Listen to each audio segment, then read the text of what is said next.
ಸ್ನೇಹಿತರೆ, ಪೋಸ್ಟ್ ಆಫೀಸ್ಗೆ ಅಪ್ಲಿಕೇಶನ್ ಹಾಕಿದಂಥ ಪ್ರತಿಯೊಂದು ವಿದ್ಯಾರ್ಥಿಗಳು ನೋಡ್ರಿ, sir GDS fifth merit list ಬಗ್ಗೆ ಅಪ್ಡೇಟ್ ಕೊಡ್ರಿ ಅಂತ ಅಂತಿದ್ರೆ ನಿಮ್ಗೆ ಲಾಸ್ಟ್ ಒಂದು ವಿಡಿಯೋ ಮಾಡಿ ತಿಳಿಸಿನಿ.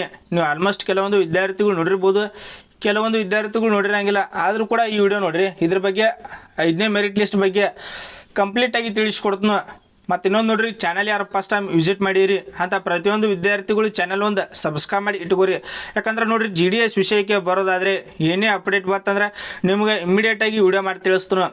ನಿಮಗೆ ಏನೇ ಡೌಟ್ಸ್ ಇತ್ತಂದರೆ ಕಮೆಂಟ್ ಸೆಕ್ಷನ್ ಆನ್ ಇಟ್ಟಿರ್ತೀನಿ, ಕಮೆಂಟ್ ಕೂಡ ಮಾಡಿರಿ. ಪ್ರತಿಯೊಂದು ವಿದ್ಯಾರ್ಥಿಗಳಿಗೆ ರಿಪ್ಲೈ ಕೊಡ್ತೀನಿ. ಈಗ GDS ವಿಷಯಕ್ಕೆ ಬರೋದಾದರೆ ನೋಡ್ರಿ, ಈಗಾಗಲೇ 4th ಮೆರಿಟ್ ಲಿಸ್ಟ್ ಬಿಟ್ಟಿದ್ರು. ಎಷ್ಟು ವಿದ್ಯಾರ್ಥಿಗಳು? ಟೋಟಲಾಗಿ 213 ವಿದ್ಯಾರ್ಥಿಗಳನ್ನು ಒಳಗೊಂಡಂತೆ 4th ಮೆರಿಟ್ ಲಿಸ್ಟ್ ಬಿಟ್ಟಿದ್ರು. ಅದರೊಳಗೆ ಒಂದು 2 ದಿನ ಹಿಂದೆ ಒಂದು ವಿಡಿಯೋ ಮಾಡಿ ತಿಳಿಸಿನಿ, ಯಾರೆಲ್ಲ ಡಾಕ್ಯುಮೆಂಟ್ಸ್ಗಳನ್ನ ಕರೆಕ್ಟ್ ಸಬ್ಮಿಟ್ ಮಾಡಿಲ್ಲ ಅಂತ ವಿದ್ಯಾರ್ಥಿಗಳು ನಿಮ್ಮ ಡಿವಿಷನಲ್ ಹೆಡ್ ಆಫೀಸ್ಗೆ ಹೋಗಿ ಸಬ್ಮಿಟ್ ಮಾಡಿ ಅಂತ ಹೇಳಿ. ಆದರೂ ಕೆಲವೊಂದು ವಿದ್ಯಾರ್ಥಿಗಳು ಮಿಸ್ ಮಾಡಿರ್ತಾರೆ. ಕೆಲವೊಂದು ವಿದ್ಯಾರ್ಥಿಗಳು ಡಾಕ್ಯುಮೆಂಟ್ಸ್ಗಳನ್ನ ತೆಗೆದುಕೊಂಡು ಹೋಗಿ ಸಬ್ಮಿಟ್ ಮಾಡಿದ್ರು, ಅಲ್ಲಿ ಕೂಡ ರಿಸಲ್ಟ್ ಹಾಕ್ತಾರೆ. ಯಾಕಂದರೆ ಕೆಲವೊಂದು ವಿದ್ಯಾರ್ಥಿಗಳು ಲೇಟ್ ಮಾಡಿ ಹೋಗಿರ್ತಾರೆ, ಕೆಲವೊಂದು ವಿದ್ಯಾರ್ಥಿಗಳು ಏನಾದರೂ ಮಿಸ್ಟೇಕ್ ಮಾಡಿರ್ತಾರೆ. ಅಪ್ಲಿಕೇಶನ್ ಹಾಕುಮುಂದು ಒಂದು ಮಾಡಿರ್ತಾರೆ, ಇಲ್ಲಿ ಡಾಕ್ಯುಮೆಂಟ್ಸ್ನ ಸಬ್ಮಿಟ್ ಮಾಡೋ ಮೇಲೆ ಒಂದು ಮಾಡಿರ್ತಾರೆ. ಅದಕ್ಕಾಗಿ ಅಲ್ಲಿ ರಿಸಲ್ಟ್ ಮಾಡ್ತಾರೆ. ಈಗ 5ನೇ ಮೆರಿಟ್ ಲಿಸ್ಟ್ ಬಗ್ಗೆ ಬರೋದಾದರೆ ಇಲ್ಲಿ ನೋಡ್ರಿ, ಲಾಸ್ಟ್ ಒಂದು ಹೇಳಿನ ನೀವು ಆಲ್ಮೋಸ್ಟ್ ನೋಡಿರ್ಬೋದು. 50% ಅಂತ ಹೇಳಿನ ಬರ್ಬೋದು, ಬರ್ದೇನೂ ಇರ್ಬೋದು. ಟೋಟಲಾಗಿ 4th ಮೆರಿಟ್ ಲಿಸ್ಟ್ ಒಳಗೆ 213 ವಿದ್ಯಾರ್ಥಿಗಳು ಇದ್ದರು.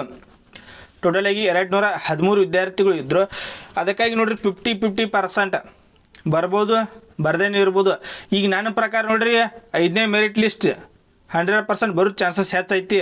ಯಾಕಂದ್ರೆ ಟೋಟಲಾಗಿ 213 ವಿದ್ಯಾರ್ಥಿಗಳು ಅದಾರ. ಇದ್ರೊಳಗೆ ನನ್ನ ಪ್ರಕಾರ ನೋಡ್ರಿ 130-40 ವಿದ್ಯಾರ್ಥಿಗಳು ಮಾತ್ರ ಪಾಸ್ ಆಗಿರ್ತಾರೆ, ಇನ್ನು ವಿದ್ಯಾರ್ಥಿಗಳು ರಿಸಲ್ಟ್ ಆಗಿರ್ತಾರೆ.